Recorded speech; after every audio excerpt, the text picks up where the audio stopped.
চলুন দেখি আজ আপনাদের সাথে শেয়ার করব গরিবের পিৎজা রেসিপি। একবার ট্রাই করেই দেখুন, বাচ্চা থেকে বুড়ো একবার খেলেই চাইবে আরও।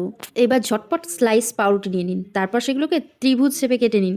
একটা বাটিতে 4টে ডিম ফাটিয়ে তার মধ্যে কুচনো পেঁয়াজ, লঙ্কা, টমেটো, ক্যাপসিকাম ও গোলমরিচ গুঁড়ো এবং সামান্য নুন দিয়ে ঘুটে নিন।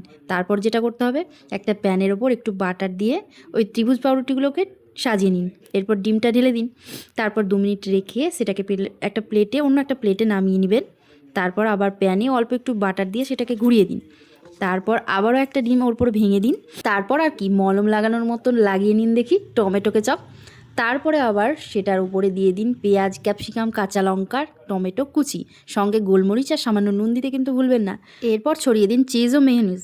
আর একটা কাজ কিন্তু এখনও বাকি রয়েছে। এরপর প্যানের হেলমেটটা দিয়ে মোটামুটি 10 থেকে 12 মিনিট কুক করে নিন। তারপর রেডি হয়ে গেল এই যে গরিবের পিৎজা। তাহলে আর দেরি কেন, একবার এইভাবে বানিয়েই দেখুন, সবাই কিন্তু খেয়ে প্রেমে পড়ে যাবে।